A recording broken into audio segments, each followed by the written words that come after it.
हो गया। चलिए, हेलो बच्चों, मैं संतोष कुमार एक बार फिर से आपका स्वागत करता हूं अपने इस यूट्यूब चैनल संतोष टीचिंग हब में। और बच्चों, आज इस सेशन में हम लोग जो है क्लास 10th का मनी एंड क्रेडिट, इसका एमसीक्यू हम लोगों ने 2 पार्ट किया था, है ना। आज हम लोग इस सेशन में एमसीक्यू पार्ट 3 लेकर आए हैं। तो इस सेशन में एमसीक्यू ही किया जाएगा मनी एंड क्रेडिट का। और देखिए, जितना ज़्यादा से ज़्यादा आप प्रैक्टिस करोगे उतना ही जो है आपके लिए बेहतर होगा, है ना, बेनिफिशियल होगा। और जैसा कि आप लोग जानते हो कि सोशल साइंस का एसएसटी का पेपर जो है आपका, एसएसटी का पेपर आपका कब है? शायद 7 मार्च को है ना, 7 मार्च को है। तो 7 मार्च से पहले हम लोग, है ना, एक डेट देते हैं। 7 मार्च से पहले मतलब 28 फेब तक हम लोग बहुत अच्छे तरीके से जो है एमसीक्यू भी कर लेंगे। अभी चैप्टर वाइज चैप्टर आपका एमसीक्यू चल भी रहा है। उसके बाद क्वेश्चन आंसर पे भी आएंगे। सारे क्वेश्चन आंसर का जो है यहाँ पे आपको क्या मिलेगा? सॉल्यूशन मिलेगा। आप लोग जो है उस सॉल्यूशन को रटते जाओगे, याद करते जाओगे, है ना। और बोर्ड पेपर्स में जो है बहुत ही अच्छे मार्क्स सिक्योर करना है। तो चलिए, आज का सेशन हम लोग स्टार्ट करते हैं, है ना। मनी एंड क्रेडिट है आपका, मनी एंड क्रेडिट का है आपका एमसीक्यू। चलिए देखिए, आपका आज का फर्स्ट क्वेश्चन ये रहा, surrender of notes to the bank by the government by a specific period and receive new currency notes. इसका जो है आंसर आप लोग देने का कोशिश करेंगे, है ना। Surrender of notes to the bank by the government by a specific period and receive new currency notes is called, option number A digital banking, option number B banking, option number C demonetisation, या option number D monetisation. देखिए, इस question का कहने का अर्थ क्या हुआ बाबू? Question को पहले समझना है, अच्छे तरीके से समझना है। मतलब अभी हाल में जो है डीमोनेटाइजेशन हुआ था, जिसके तहत क्या है, डीमोनेटाइजेशन का मतलब क्या है? पुराने नोट्स जो हैं आपके, वो क्या किए जाएंगे? बंद कर दिए जाएंगे, है ना। और नए नोट्स लाया जाएगा। ये क्वेश्चन उसी से रिलेटेड है। बोलेगा कि surrender of notes to the banks by the government. बोलेगा कि जो पुराने नोट्स है, जो नोट्स है, उसको क्या किए जा रहे हैं? सरेंडर किए जा रहे हैं, जमा किए जा रहे हैं, डिपॉजिट किए जा रहे हैं। किसके पास? बैंक्स के पास। और नए नोट्स का जो है क्या किया जा रहा है? लाए जा रहे हैं, रिसीव किया जा रहा है। उसको क्या बोलेंगे हम लोग? उसके लिए कौन सा वर्ड जो है यूज करेंगे, है ना। तो उसके लिए जो है, जो पुराना नोट्स होता है जो बंद कर दिया जाता है और नए नोट्स को लाया जाता है, उसके लिए एक वर्ड है क्या? Demonetisation. अभी हाल में हमारे पीएम साहब नरेंद्र मोदी साहब ने डीमोनेटाइजेशन किया था। 500 पुराने और 1000 के पुराने नोट्स जो थे उसको बंद करके नए नोट्स लाए गए थे। तो इस क्वेश्चन का आंसर क्या होगा बाबू? आपका ऑप्शन नंबर सी होगा, है ना। इस क्वेश्चन का आंसर क्या होगा? ऑप्शन नंबर सी होगा। चलिए नेक्स्ट क्वेश्चन की तरफ चलते हैं।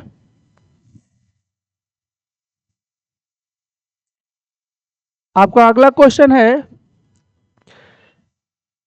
Give an example of digital banking, है ना। डिजिटल बैंकिंग का आपका जो है एक ऑप्शन पूछा जा रहा है, एग्जाम्पल पूछा जा रहा है कि दिए गए ऑप्शंस में से कौन सा ऑप्शन जो है बाबू डिजिटल बैंकिंग का ऑप्शन है?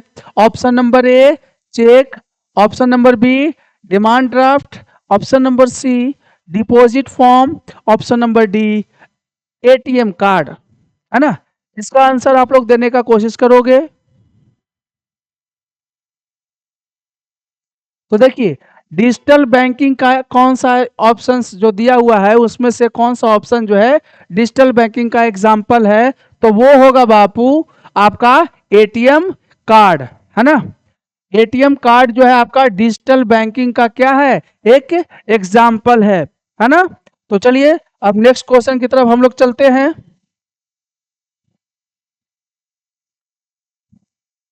आपका नेक्स्ट क्वेश्चन है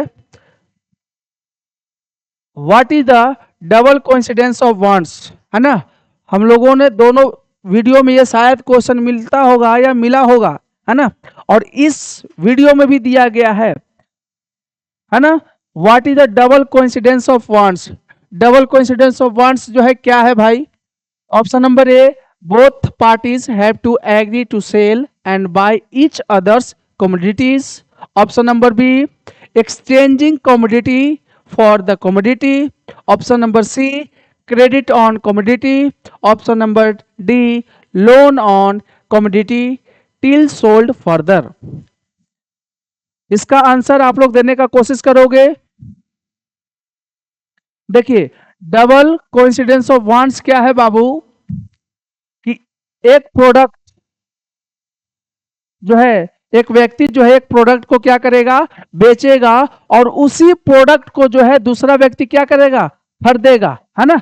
दो पर्सन है ए और बी, है ना, दोनों के पास अलग अलग प्रोडक्ट है, दोनों के पास अलग अलग प्रोडक्ट है। आपका इसके पास चावल है और इसके पास दाल है, तो ए जो है इसको क्या दे देगा, बी को चावल देगा, और बी जो है इसको क्या देगा, दाल देगा। दोनों को एक दूसरे को नीड है ताकि दोनों पर्सन जो है चावल और दाल क्या कर ले, खा ले, है ना। तो दोनों का नीड क्या था, एक ए को नीड है किस चीज का, दाल का, बी को किस चीज का नीड है भाई, तो चावल का। तो वही चीजें बोली जा रही है, both parties have agree to sell and buy. दोनों पार्टी क्या करेगा, सेल करेगा और क्या करेगा, बाय करेगा, एक दूसरे के सामानों को क्या करेगा, खरीदेगा, है ना। तो ऑप्शन नंबर क्या हो जाए इसका सही आंसर, ऑप्शन नंबर ए जो है आपका सही आंसर होगा। चलिए नेक्स्ट क्वेश्चन की तरफ चलते हैं। देखिए what eliminates the need for double coincidence of wants. देखिए डबल कोइंसिडेंस ऑफ वांट्स को जो है किसने इलिमिनेट किया, उस प्रथा को, उस सिस्टम को जो है किसने खत्म किया है। Credit, option number B debit, option number C money, and option number D barter system. इसका आंसर जो है देने का आप लोग कोशिश करो। डबल कोइंसिडेंस ऑफ वांट्स को जो है किसने इलिमिनेट किया, समाप्त किया। Credit, debit, option number C money और बार्टर सिस्टम। बाबू डबल कोइंसिडेंस ऑफ वांट्स जो है वाटर सिस्टम के अंतर्गत ही आता था, है ना। तो किसने इलिमिनेट किया, इलिमिनेट किया आपका ऑप्शन नंबर सी मनी, पैसे, है ना। बार्टर सिस्टम में क्या था कि गुड्स के बदले बाबू, गुड्स के बदले क्या एक्सचेंज हो रहा है, एक्सचेंज किया जा रहा था गुड्स ही, है ना। अभी हमने एग्जांपल दिया था चावल और दाल का, वहां पे पैसे का रोल नहीं था, है ना। और नहीं तो किस चीज का यूज होता था, कैटल का, गुड्स नहीं तो कैटल, है ना। तो ये बार्टर सिस्टम के अंतर्गत आता था, लेकिन इसको समाप्त किसने किया, इस सिस्टम को किसने हटाया, पैसे आ गया, है ना। तो ऑप्शन नंबर इसका सी इसका सही आंसर है। चलिए नेक्स्ट क्वेश्चन की तरफ चलते हैं। आपका नेक्स्ट क्वेश्चन है since money acts as an intermediate in the exchange process it is called. देखिए बोला कि पैसा जो है, मनी जो है इंटरमीडिएट का काम करता है एक्सचेंज के लिए, मतलब किसी भी सामान को अगर खरीदते हैं तो उसके बदले हम लोग क्या देते हैं, पैसा देते हैं। तो उस मनी को जो है क्या बोलते हैं हम लोग, मीडियम ऑफ ट्रेड बोलते हैं क्या, option number B medium of exchange बोलते हैं क्या, option number C medium of business बोलते हैं क्या, या ऑप्शन नंबर डी जो है मीडियम ऑफ ट्रांजैक्शन बोलते हैं क्या। सही आंसर इसका दीजिए आप लोग। देखिए मनी जो है एक्ट करता है इंटरमीडिएट की तरह, किस चीज लिए भाई, तो वो एक्सचेंज करने के लिए, सामानों को जो है एक्सचेंज करने के लिए। जैसे हम लोग जो है किसी दुकानदार के पास जाते हैं, हम लोगों को किसी चीज की जरूरत होती है, कोई भी प्रोडक्ट जो है हम लोग खरीदते हैं तो उसके बदले हम लोग क्या देते हैं, पैसे देते हैं, है ना। तो उसे क्या बोला जाएगा, मीडियम ऑफ एक्सचेंज बोलेंगे। क्या बोलेंगे, मीडियम ऑफ एक्सचेंज। तो इसका सही आंसर क्या है, ऑप्शन नंबर बी। चलिए नेक्स्ट क्वेश्चन की तरफ चलते हैं।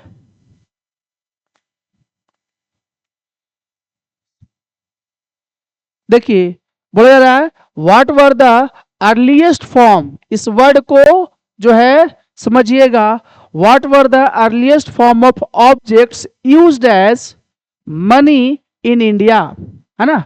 पुराने समय में, है ना, पहले के समय में जो है जब पैसा नहीं होता था तो उस समय जो है मीडियम ऑफ एक्सचेंज के रूप में हम लोग क्या यूज करते थे, grains and cattle, option number B coins, option number C jewels, option number D land. देखिए अर्लीस्ट बोला जा रहा है ना, जब क्या था, बार्टर सिस्टम था। क्या था, बार्टर सिस्टम था बाबू। तो जब अर्लीस्ट फॉर्म है, बार्टर सिस्टम था, तो उस समय जो है ऑब्जेक्ट या ग्रेन्स या कैटल, है ना, गुड्स के बदले गुड्स जो है एक्सचेंज किया जाता था। तो क्वाइंस तो होगा नहीं, ज्वेल्स होगा नहीं, लैंड होगा नहीं, है ना। मतलब ग्रेन्स और क्या होगा इसका सही आंसर, ऑप्शन नंबर ए होगा, ग्रेन्स एंड कैटल। चलिए नेक्स्ट क्वेश्चन की तरफ हम लोग चलते हैं।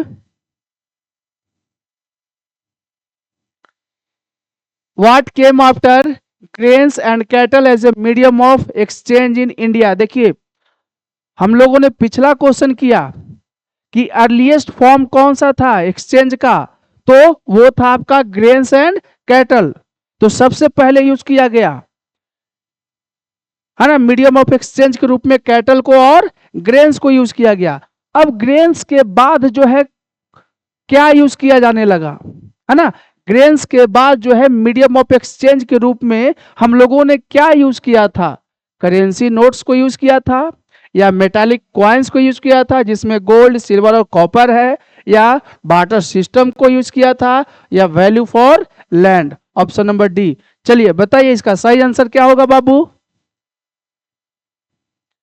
इसका सही आंसर क्या होगा। देखिए ग्रेन्स एंड कैटल ये किस में आ गया, ये आपका आ गया बाबू बार्टर सिस्टम में। कौन सा सिस्टम है, बार्टर सिस्टम में,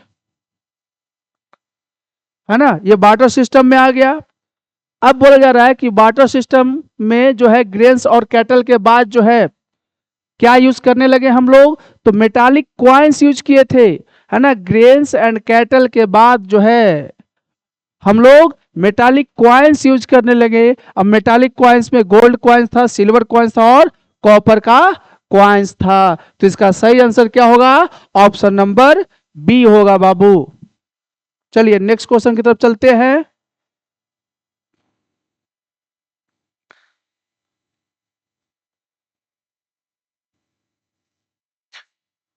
नेक्स्ट क्वेश्चन में आपका, the modern currency is without any use of its own, then why is it accepted as a medium of exchange. बोला जा रहा है कि मॉडर्न करेंसी जो है, जो नोट्स वगैरह है, उसका अपना कोई इंपॉर्टेंस नहीं है, कोई महत्व नहीं है, फिर भी उस पेपर का बोला जा रहा है कि महत्व नहीं है, इंपॉर्टेंस नहीं है, फिर भी जो है हम लोग उसको मीडियम ऑफ एक्सचेंज के रूप में क्यों यूज करते हैं, उस नोट का यूज जो है हम लोग मीडियम ऑफ एक्सचेंज के रूप में क्यों करते हैं, है ना। ऑप्शन नंबर ए है आपका because it is convenient, option number B it has digital and manual system, option number see it can be used in foreign exchange, and option number D is authorised bye the government of the country. इसका सही answer क्या होगा,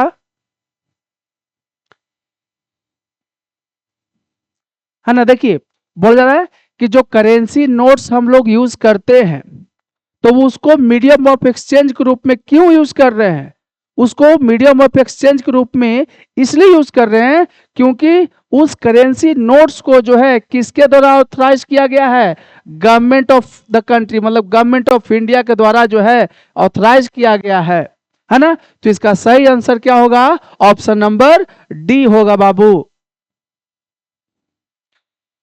चलिए next question की तरफ चलते हैं।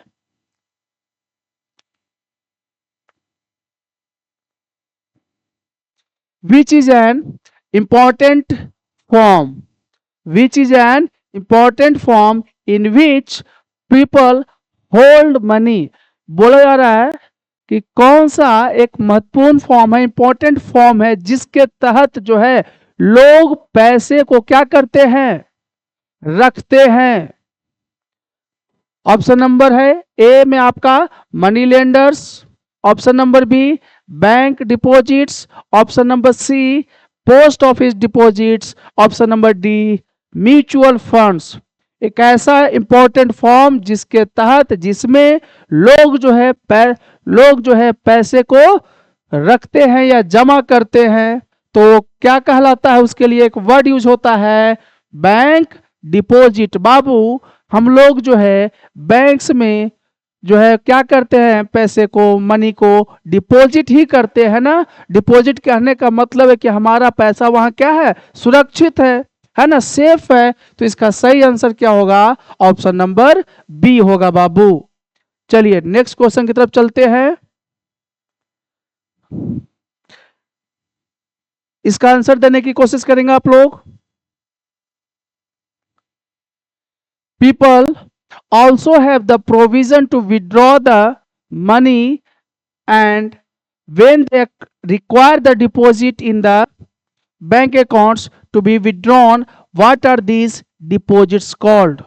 बोला जा रहा है कि वैसे डिपॉजिट्स को क्या बोलेंगे जिसके तहत लोगों का जो है, पीपल्स को क्या है, प्रोविजन है या प्रावधान दिया गया है कि आप अपने पैसे को क्या कर सकते हो, कभी भी किसी भी वक्त विड्रॉ कर सकते हो, निकाल सकते हो अपने बैंक अकाउंट से, है ना।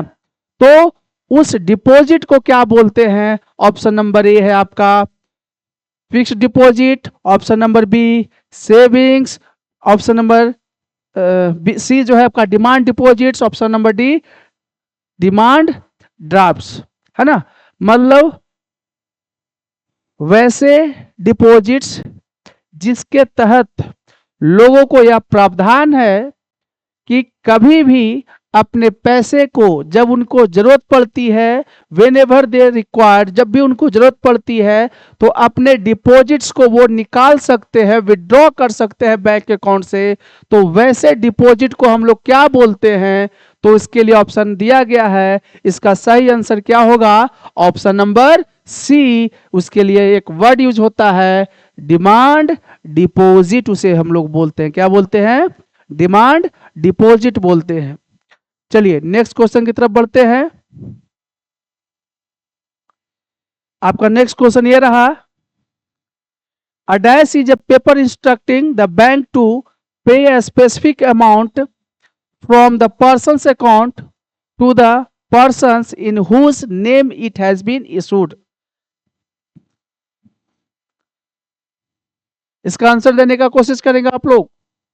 अ dash is a paper instructing the bank to pay a specific amount from the person's account to the person whose name it has been issued. बोला जा रहा है कि वैसे पेपर के लिए, वैसा पेपर जो इंस्ट्रक्ट करता है, इंस्ट्रक्शंस देता है, किसको इंस्ट्रक्शन देता है, बैंक्स को जो है इंस्ट्रक्शन कर देता है, क्या भाई, कि कोई स्पेसिफिक अमाउंट की इतना जो है अमाउंट जो है किसी दूसरे पर्सन का, किसी दूसरा पर्सन कौन सा होगा भाई, जिसके बारे में उस पेपर पे जो है, जिस पर्सन के बारे में जो है उस पेपर पे नाम लिखा गया है, वैसे पर्सन्स के अकाउंट में जो है पैसा जो है ट्रांसफर किया जाए, तो उसे क्या बोलते हैं, उस पेपर को जो पेपर इंस्ट्रक्शन देता है, वो पेपर जो इंस्ट्रक्शन देने वाला है उसके लिए क्या वर्ड यूज होता है, वो पेपर कौन सा होता है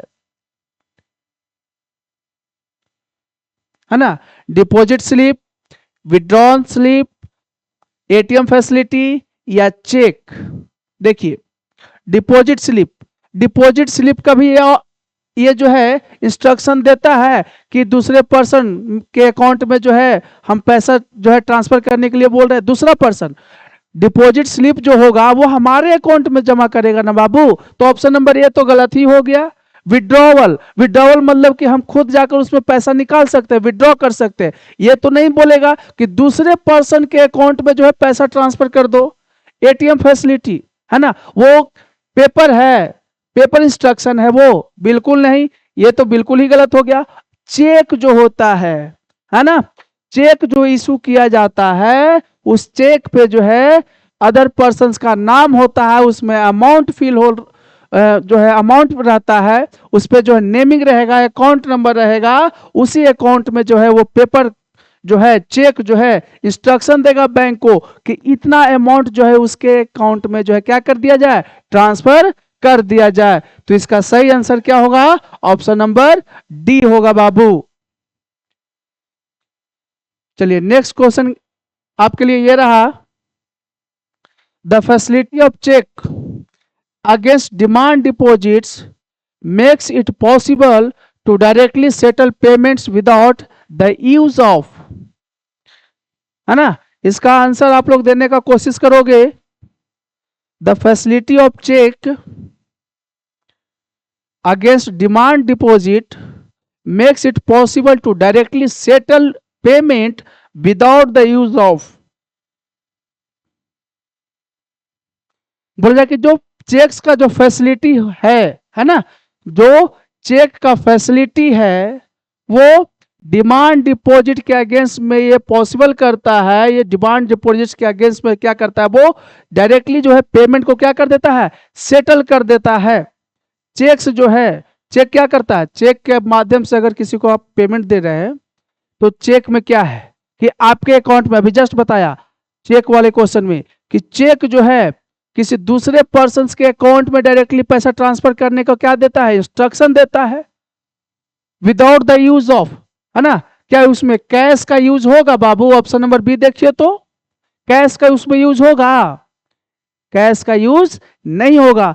चेक्स जब वहां पे है तो चेक जो है इंस्ट्रक्शन देता है, बैंक को इंस्ट्रक्ट करता है कि अगले पर्सन के अकाउंट में जो है इतना पैसा ट्रांसफर कर दिया जाए। तो यहाँ पे एक वर्ड था, है ना, यहाँ पे एक वर्ड था सेटल पेमेंट्स, है ना, without, settle payment without the use of, है ना, पेमेंट को सेटल करता है, उसके अकाउंट में ट्रांसफर किया जाता है ना। तो बिना यूज किए हुए, क्या बिना कैश का यूज किए हुए, कैश का कोई नीड ही नहीं है क्योंकि वहां डायरेक्टली जो है अकाउंट में पैसा ट्रांसफर हो जाता है। चलिए नेक्स्ट क्वेश्चन की तरफ चलते हैं।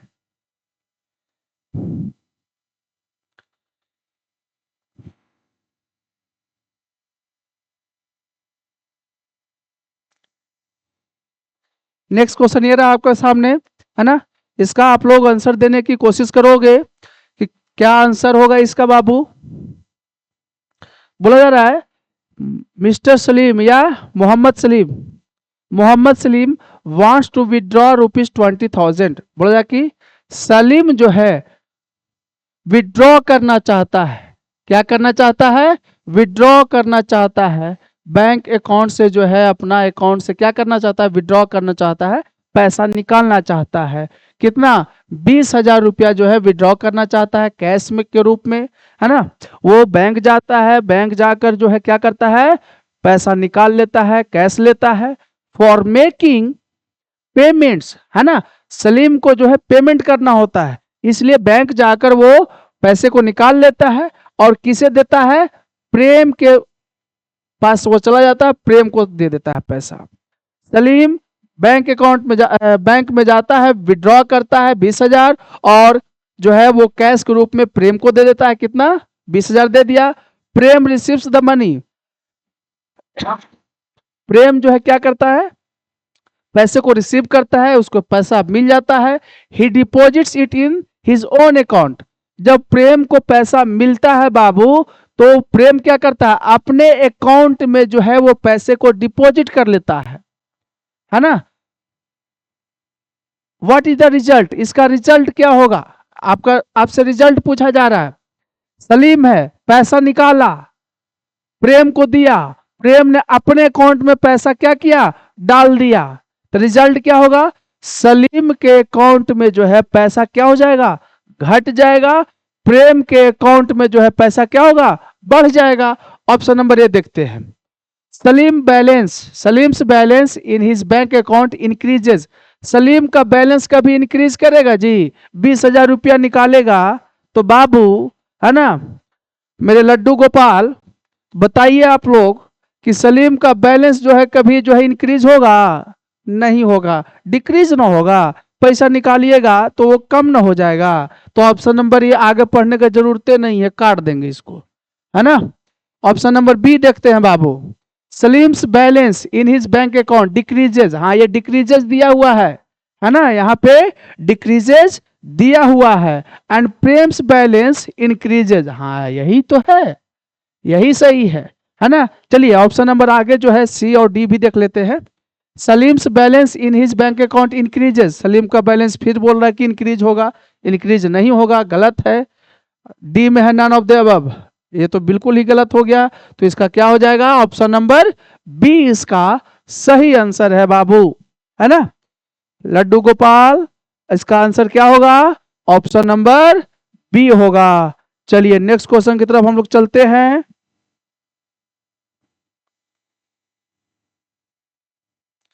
देखिएगा बाबू, banks in India this days hold about, है ना, ये क्वेश्चन भी आपका करवाया हुआ है पहले भी, है ना, ये क्वेश्चंस भी आपको करवाए गए हैं। Banks in India this days hold about dash of their deposits as cash, this kept as a provision to pay the depositors who might come to withdraw money from the bank on the any given day. देखिए ये question को सही ढंग से पढ़िए आप लोग, पहले वाले वीडियोस में जो है इस क्वेश्चन को डायरेक्टली दिया गया था, अब इसको थोड़ा सा जो है इलेबोरेट करके दे रहा है ना, लंबा चौड़ा करके दे रहा है, और क्वेश्चन में किसी तरह का कोई जान नहीं है ना, आप लोग फूक मारोगे उड़ जाएगा, है ना। चलिए लड्डू गोपाल देखिए, आप लोग बोला जा रहा है कि बैंक्स जो है, इंडियन बैंक्स जो है, भारत में जो बैंक्स है इस समय क्या करता है कि कितना परसेंट जो है डिपॉजिट अपने पास कैश के रूप में रखता है। बैंक्स जो है अपने पास डिपॉजिट्स का कितना परसेंट पैसा जो है कैश के रूप में रखता है, ताकि अगर कोई डिपॉजिटर्स आ जाए, हाँ डिपॉजिटर्स है और वो क्या करना चाहता है, विड्रॉ करना चाहता है ना, मतलब अगर कोई व्यक्ति है जो अकाउंट होल्डर है उस बैंक में जो है उसका अकाउंट है और वो पैसा निकालने चला आता है किसी भी दिन, तो बोला जा रहा है कि बैंक्स अपने पास डिपॉजिट्स का कितना पैसा कैश के रूप में रखती है ना। ऑप्शन नंबर ए है आपका 20%, option number B 25%, option number C 30%, या ऑप्शन नंबर डी आपका 15%। बताइए इसका सही आंसर क्या है बाबू, इसका सही आंसर है ऑप्शन नंबर डी, पहले भी करवाया हुआ है। चलिए नेक्स्ट क्वेश्चन की तरफ बढ़ते हैं। देखिएगा, how do banks mediate between those who have surplus fund and those who are in need of these funds। बोला जा रहा है कि बैंक्स जो है कैसे मीडिएट करती है ना, मीडिएटर का काम किस आधार पे करती है, कैसे करती है, किसके बीच में मीडिएट करती है, जिसके पास हु हैव सरप्लस फंड, है ना, who have surplus fund, surplus fund मतलब जिसके पास बहुत अधिक पैसा है, पैसा है तो क्या करेगा भाई, डिपॉजिट करेगा, करेगा ना, पैसा है डिपॉजिट करेगा, डिपॉजिटर रहेगा। तो बैंक्स जो है कैसे मीडिएट करता है, डिपॉजिटर्स और बोरोवर्स के बीच में, है ना, who are in need for this funds, जिसको पैसे की जरूरत होती है, एक व्यक्ति है डिपॉजिटर जो पैसा जमा करेगा, जिसके पास बहुत अधिक मात्रा में पैसा है या कुछ पैसा, सिंपल सी बात है। और एक व्यक्ति है जो उसको पैसे की जरूरत होती है। तो बैंक्स जो है किस आधार पे जो है, कैसे जो है मीडिएट करती है, किस फॉर्म में करती है? तो mutual funds, option number B share dividend, option number C loans, या ऑप्शन नंबर डी डिपॉजिट्स। अब देखिए सिंपल सी बात है, हम डिपॉजिटर्स हैं, बैंक में क्या करेंगे बाबू, डिपॉजिट कर देंगे, है ना। पैसा किसके पास चला आया, पैसा बैंक के पास चला आया, चला आया। अब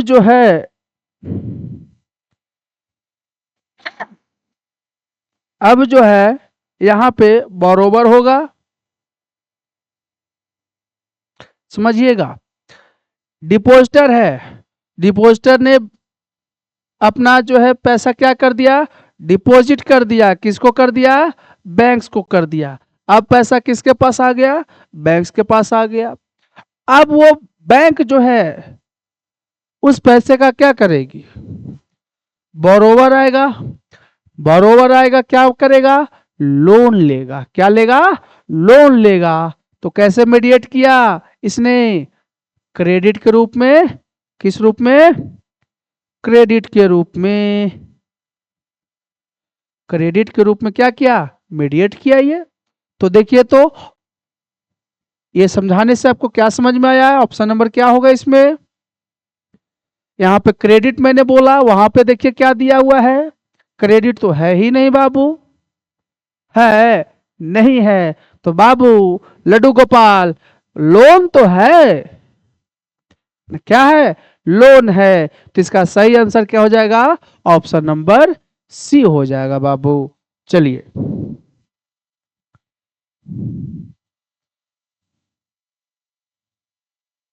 आपका नेक्स्ट क्वेश्चन ये रहेगा, dash refers to an agreement in which the lender supplies the borrower with money, goods or services in return for the promise of future payment।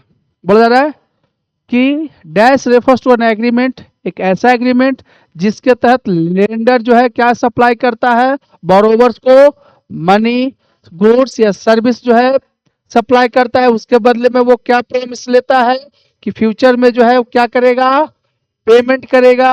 तो उसको जो है उसके लिए कौन सा वर्ड यूज होगा, डेबिट होगा, कैश ट्रांजैक्शन होगा, क्रेडिट होगा, ट्रेड होगा, क्या होगा।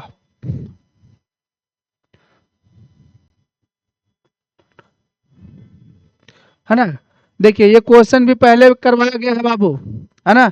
इसका सही आंसर क्या है, क्रेडिट होगा, है ना। लोन अगर कोई लेगा, अगर मैं लोन लेता हूं तो लोन लेते वक्त आपने पढ़ा होगा टर्म्स ऑफ क्रेडिट।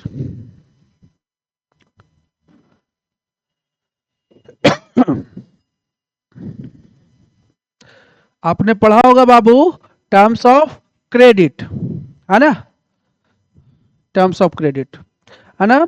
तो देखिए उस एग्रीमेंट को क्या बोलेंगे, इस एग्रीमेंट जिसके तहत जो है लेंडर जो है सप्लाई करता है बरोबर को क्या, पैसे, गुड्स या सर्विसेज, है ना। प्रॉमिस लेता है कि फ्यूचर में जो है वो पेमेंट कर पाएगा या नहीं पर कर पाएगा। तो उसके लिए कौन सा वर्ड यूज हो रहा है, उसके लिए वर्ड यूज होता है क्रेडिट, मतलब क्या, लोन, क्या, लोन, है ना। चलिए इसका सही आंसर हो गया आपका ऑप्शन नंबर सी। चलिए नेक्स्ट क्वेश्चन की तरफ चलते हैं। आपका नेक्स्ट क्वेश्चन ये रहा, in an SHG most of the decisions regarding savings and loan activities are taken by। बोला जा रहा है कि SHG में, है ना। तो SHG का फुल फॉर्म क्या है बाबू, self help group, self help group, है ना।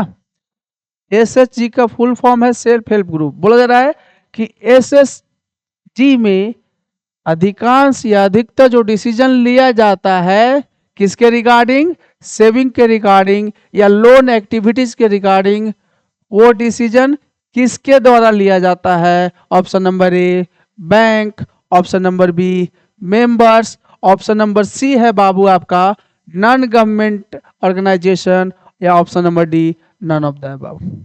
बाबू लड्डू गोपाल है ना, SHG है ना, क्या है? SHG है बाबू, सेल्फ हेल्प ग्रुप है। तो डिसीजन कौन लेगा? बैंक लेगा, है ना। मेरा ग्रुप है, हम लोगों का कुछ ग्रुप है, 2-4 व्यक्तियों का, एक जो है सेल्फ हेल्प ग्रुप हम लोगों ने खड़ा किया, तो उसका डिसीजन जो है कौन लेंगे? हम ही लोग लेंगे ना। मतलब सेल्फ हेल्प ग्रुप का कौन लेगा? मेंबर्स ही लेगा। तो इसका सही आंसर क्या हो जाएगा? मेंबर्स होगा, बैंक्स नहीं लेगा डिसीजन बाबू, नॉन गवर्नमेंट ऑर्गेनाइजेशन नहीं लेगा, नन ऑफ दिस नहीं होगा, है ना, क्योंकि वहां पे मेंबर्स दिया हुआ है बाबू। चलिए नेक्स्ट क्वेश्चन की तरफ बढ़ते हैं।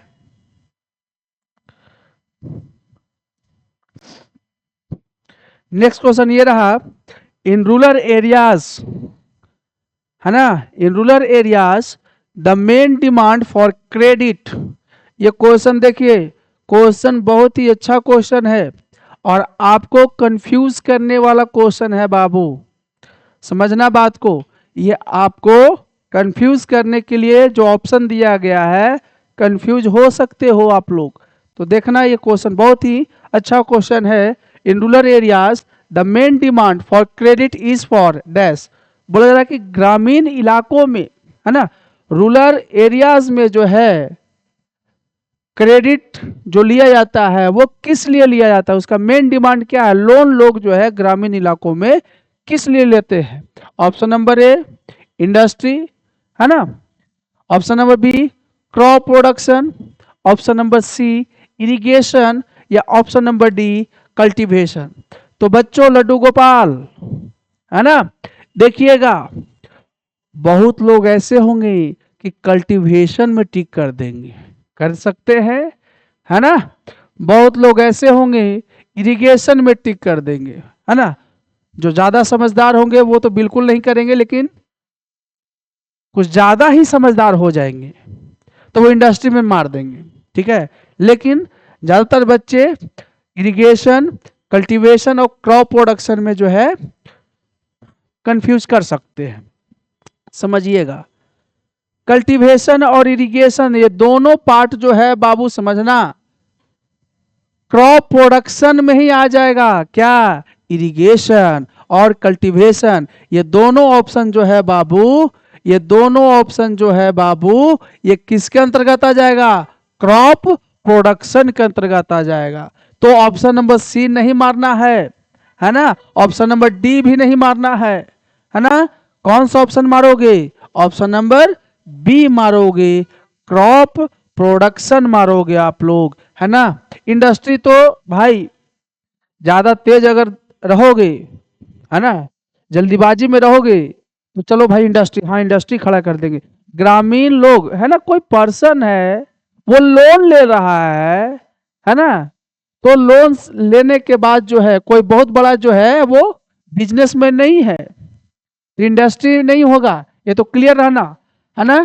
तो इसका सही आंसर क्या होगा? Crop production. इसमें कंफ्यूज नहीं करना है कि सर ऑप्शन नंबर सी भी तो हो सकता है, सर ऑप्शन नंबर डी भी तो हो सकता है। तो ये दोनों चीज इरिगेशन और कल्टीवेशन दोनों जो है क्रॉप प्रोडक्शन का अंतर्गत आएगा। तो इसका सही आंसर आपका ऑप्शन नंबर बी है। चलिए नेक्स्ट क्वेश्चन की तरफ चलते हैं। डैश इज एन एसेट, ये क्वेश्चन करवाया हुआ है बाबू। Dash is an asset that the borrower owns such as land, building, vehicle, livestock, deposits with banks, and use this as a guarantee to the lender until the loan is repaid। देखिए asset के रूप में जो है लोग use करते हैं land को, बिल्डिंग्स को, व्हीकल्स को, लाइफ स्टॉक को, या बैंक्स में जो डिपॉजिट्स है उसको एक एसेट के रूप में यूज करते हैं। तो उस एसेट को क्या बोला जाता है? क्या बोला जाएगा? आप लोग पढ़ चुके हैं उसको, कोलेट्रल बोला जाता है। क्या बोला जाता है? कोलेट्रल। जो संपत्ति होती है, अगर लोन लेना रहता है तो किसी भी तरह का जो है हमें एसेट को वहां पे जमा करना होता है, चाहे वो व्हीकल्स हो, चाहे वो बिल्डिंग्स हो, चाहे वो आपका बैंक्स अकाउंट में जो डिपॉजिट्स है उसका पेपर है, वो सारे चीजों को क्या करता है, गारंटी के रूप में जो है लेंडर क्या कर लेता है, अपने पास रख लेता है, ताकि पैसा आप रीपे करोगे, है ना। तो वो क्या है आपका ऑप्शन नंबर सी कोलेट्रल होगा। ये पढ़ चुके हैं पहले भी। चलिए नेक्स्ट क्वेश्चन में आते हैं हम लोग। आपका नेक्स्ट क्वेश्चन ये रहा, इंटरेस्ट रेट या कोलेट्रल और डॉक्यूमेंटेशन जो है रिक्वायर होता है या रिक्वायरमेंट होता है, and the mode of repayment together comprise what is called the, देखिए बोला जा रहा है कि इंटरेस्ट रेट, कोलेट्रल और आपका डॉक्यूमेंटेशन होता है, तो ये तीनों प्रोसेस किस में होता है भाई, आप पढ़ चुके हो क्या, डेब्ट ट्रैप में होता है, या टर्म्स ऑफ क्रेडिट के अंतर्गत ये आता है, या गारंटी के रूप में इसको यूज किया जाता है, या वारंटी के रूप में इसको यूज किया जाता है। तो देखो इंटरेस्ट रेट हो गया, आपका कोलेट्रल हो गया, या डॉक्यूमेंटेशन जो है ये किसके अंतर्गत आता है, वो आता है टर्म्स ऑफ क्रेडिट के अंतर्गत। किसके अंडर आता है, टर्म्स ऑफ क्रेडिट के अंडर जो है ये सारी चीजें आती है। तो क्वेश्चन नंबर 70 का जो है सही आंसर क्या होगा, ऑप्शन नंबर बी होगा।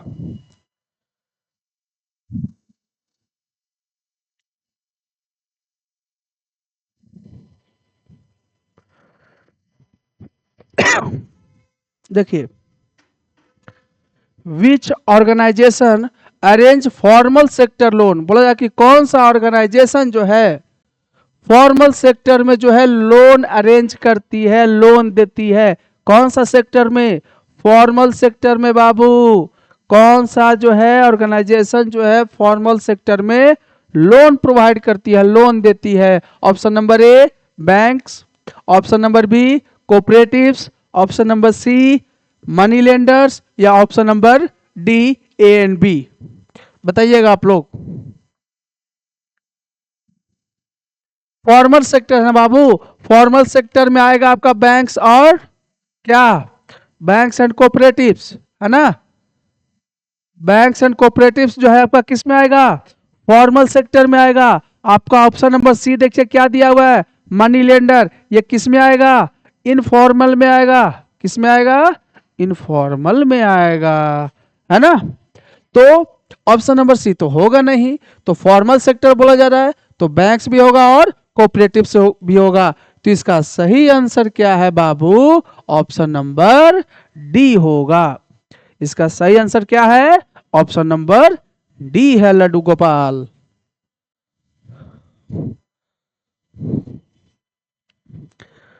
देखिए नेक्स्ट क्वेश्चन है आपके लिए, according to the information given on formal and informal loans, how much of the loan is taken by the poor household, है ना।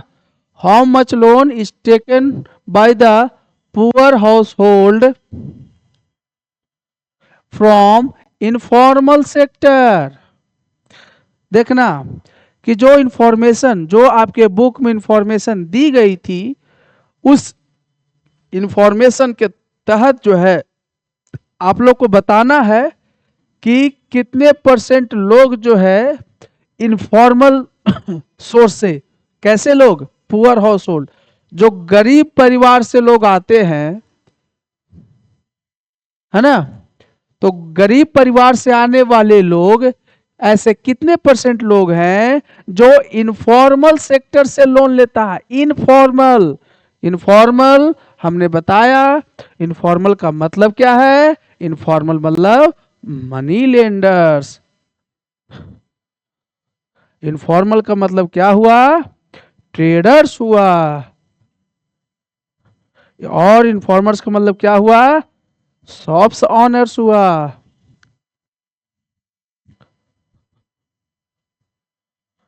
है ना।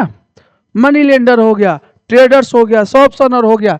ये सारा जो है किसका एग्जाम्पल दिया हुआ बाबू, ये एग्जाम्पल दिया हुआ है इनफॉर्मल सोर्सेस से। तो आपसे पूछा जा रहा है कि कितने परसेंट गरीब परिवार के लोग जो है इनफॉर्मल सेक्टर से लोन लेता है।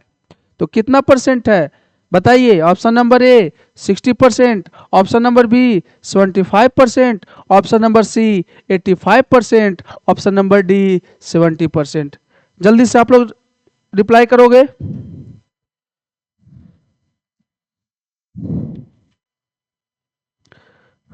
देखिए, पुअर हाउस होल्ड, गरीब परिवार जो इनफॉर्मल सोर्सेस से लोन लेता है वो कितने परसेंट है?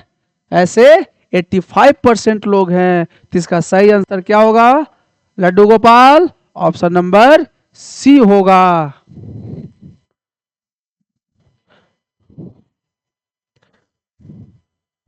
चलिए नेक्स्ट क्वेश्चन की तरफ चलते हैं और अगला क्वेश्चन ये रहा आपके लिए। देखिए ये क्वेश्चन क्या बोल रहा है, which is one of the major reasons, which is one of the major reasons which prevent the poor from getting bank loans।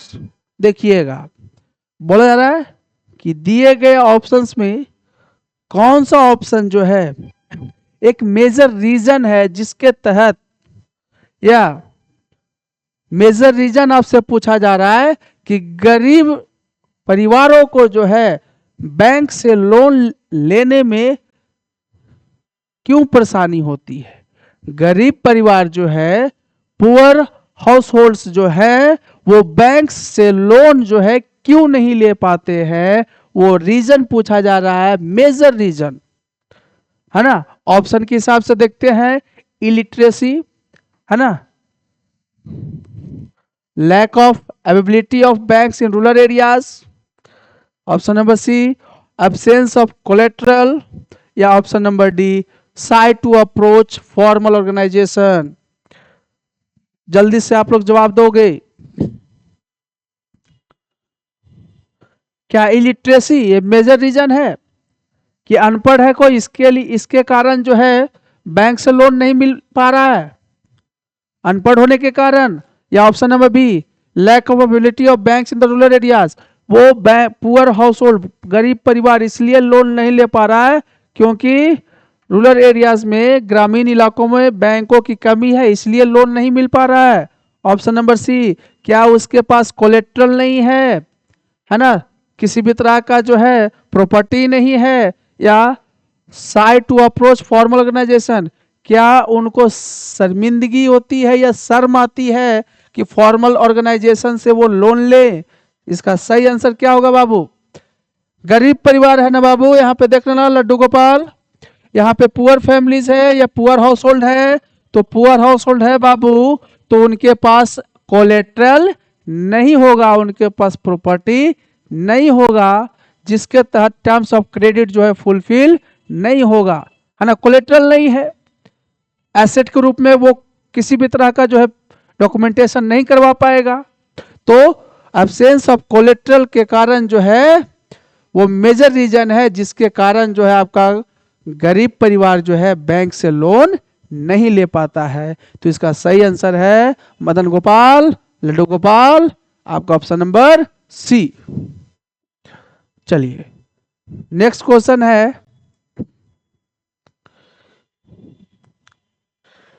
Dash cost the borrowing of dash cost the borrowing increase the डेप्ट burden.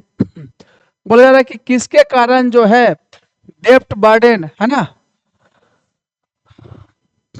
डेप्ट कर्ज है ना, कर्ज का बोझ जो होता है वो बढ़ जाता है, किसके कारण जो है लोन लेने के बाद लोगों के ऊपर जो है बर्डन के रूप में हो जाता है, वो क्या रहता है, हाई कॉस्ट या लो कॉस्ट, या ऑप्शन नंबर सी इक्वल या नन। देखिए हाई कॉस्ट के कारण, हाई कॉस्ट मतलब यहाँ पे समझना बाबू, हाई कॉस्ट कहने का मतलब क्या है, रेट ऑफ इंटरेस्ट की बात कर रहा है, rate of interest, rate of interest high रहेगा तो जो वो लोन लेगा तो लोन चुकाने से पहले जो है उसका इंटरेस्ट ही इतना ज्यादा हो जाता है जिसके कारण वो डेप्ट ट्रैप में फंस जाता है ना, कर्ज के जाल में, है ना, कर्जे में, है ना, कर्जा लिया हुआ रहता है, उसके बाद जो है और कर्जे में चला जाता है ना, तो वो क्या होगा, हाई कॉस्ट के कारण जो है ऑप्शन नंबर ए जो है इसका सही आंसर होगा। चलिए क्वेश्चन नंबर आपका 75 ये रहा, what kind of loans do members of SHG take. देखिए ये क्वेश्चन भी बहुत सारे बच्चे इस क्वेश्चन में कंफ्यूज होंगे, है ना, तो इस क्वेश्चन को सही ढंग से समझना है। What kind of loans do members of SHG take, बोला जा रहा है कि किस प्रकार का लोन जो है एसएचजी के मेंबर लेते हैं, समझना बाबू, किस प्रकार का लोन को, कैसा लोन जो है एसएचजी के मेंबर लेते हैं। Option number A individual loans, option number B group loans, option number C society loans, या option number D none of the above. इसका सही आंसर देने का कोशिश करोगे आप लोग।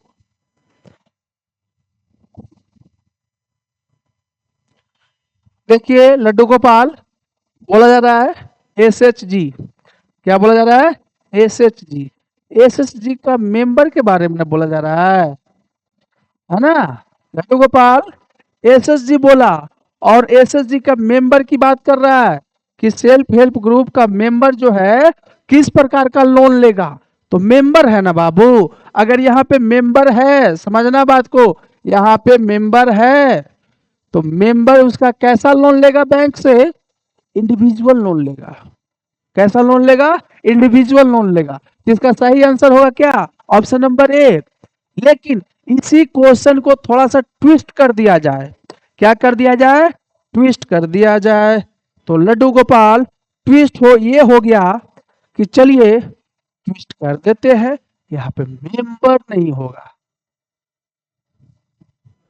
मान लिया जाए यहाँ पे मेंबर ना रहे, मेंबर हट गया, चलो हट गया ना बाबू लड्डू गोपाल, तो बताना, बताओ आप लोग कि अब इसका आंसर क्या होगा। व्हाट काइंड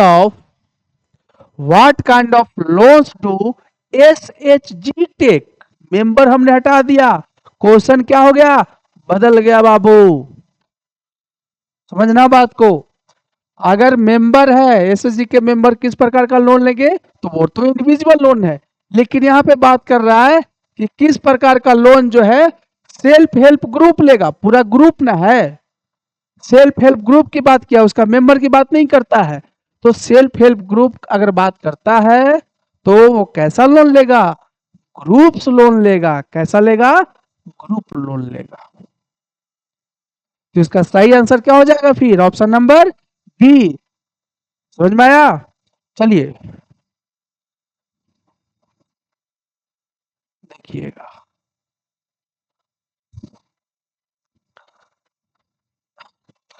देखिए चेक नंबर आपसे पूछा जा रहा है, ये पिछले ईयर में ही पूछा गया है 24-25 में, चेक नंबर एक पिक्चर्स दिया हुआ था और आपसे पूछा गया था कि चेक नंबर क्या है, बस वो जो क्वेश्चन दिया हुआ था इसमें कुछ अकाउंट नंबर लिख देते हैं 38495 ऐसे करके कुछ लिख देते हैं, है ना, उसमें बस यही डिफरेंस था, इसमें हमने अकाउंट नंबर नहीं दिया है, ठीक है, तो अकाउंट नंबर हमने यहाँ पे लिख दिया, लेकिन ध्यान दीजिएगा चेक नंबर आपसे पूछ रहा है ना बाबू, चेक नंबर पूछा जा रहा है, देखिए आपका ऑप्शन ये रहा, आपका ऑप्शन ये है बाबू, देखो cheque number 56789, option number B 123456789, option number C 1234, या ऑप्शन नंबर डी नन,